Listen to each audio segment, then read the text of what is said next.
The way a crow swooped down on me in the dust of snow from a hemlock tree has given my heart a change of mood and saved some part of the day I had rued. 8 line की ये poem है, 2 stanza में divide है. Before getting the explanation, we should learn about the background of this poem. Otherwise, we will not get the correct explanation.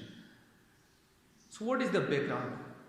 इस poem के अंदर एक incident को डिस्क्राइब किया गया है. एक्चुअली ये विंटर का सीजन था, स्नो फॉलिंग हो रही थी और एक हेमलॉक ट्री के ऊपर स्नो की पूरी लेयर बिछ चुकी थी. उसी हेमलॉक ट्री के नीचे पोइट पेंसिव और सैड मूड में बैठा हुआ था. Suddenly a crow came there and then what happened?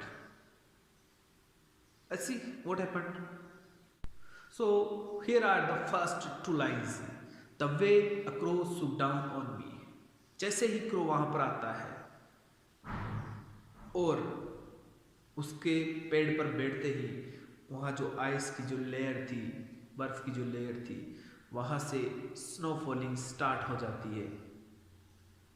The way से ये पोइम स्टार्ट हो रही है, यानी कि पॉइंट ये कहना चाहता है कि क्रो का वहां पर आना और पॉइंट के ऊपर बर्फ का गिरना ये कोई इंटेंशन के माध्यम से की गई एक्टिविटी नहीं थी.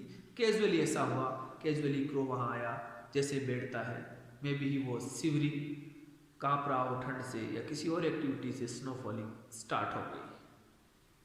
Next 2 lines. The dust of snow from a hemlock tree. Crow वहां आता है, पेड़ पर बैठता है और उसकी मूवमेंट से वहाँ जो स्नो जमी हुई थी उस हेमलॉक ट्री के ऊपर, वो धीरे धीरे धीरे धीरे पॉइंट के हेड के ऊपर गिरना स्टार्ट हो जाती है. You can say it's a simple incident. बड़ा साधारण सा लगने वाला ये किस्सा है और ये घटना है, लेकिन इस सिंपल से दिखने वाली घटना का बहुत बड़ा इफेक्ट पॉइंट के ऊपर होता है. तो क्या इफेक्ट होता है? We will get it in the second stanza of this poem. So here is the second stanza.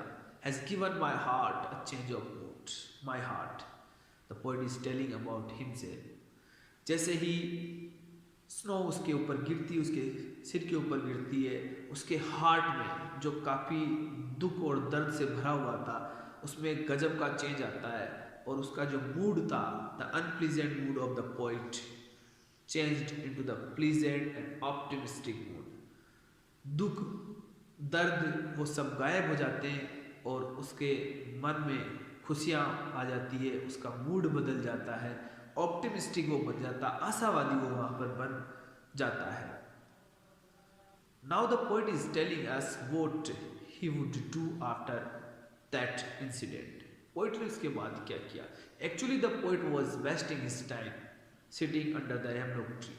बैठे बैठे वहाँ पर अपना टाइम वेस्ट कर रहा था, अपनी एनर्जी वेस्ट कर रहा था.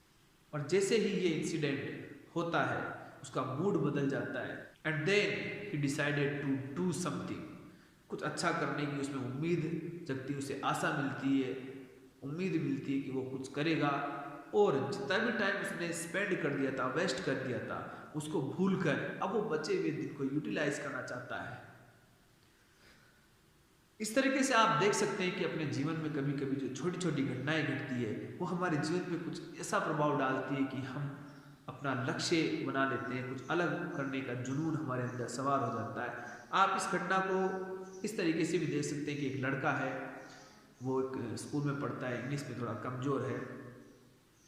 एक दिन उसको प्रार्थना सभा में प्रिंसिपल द्वारा पनिश किया जाता है और उस पनिशमेंट का उस पर इतना गहरा इफेक्ट पड़ता है कि वो आगे जाकर बहुत ही शानदार अंग्रेजी सीखता है और इंग्लिश में काफ़ी एक्सपर्ट बन जाता है. Don't think this happened with me. मेरे साथ नहीं हुआ ऐसा, मैं जस्ट एग्जाम्पल के रूप में आपको बताना चाह रहा हूँ.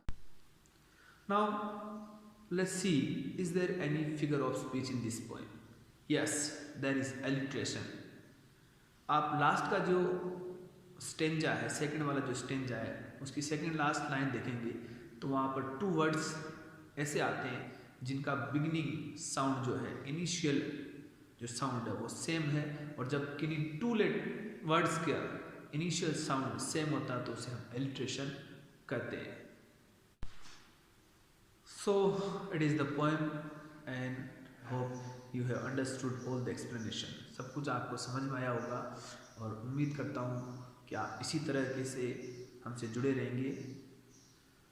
मिलते हैं अगले वीडियो के साथ। Thank you very much.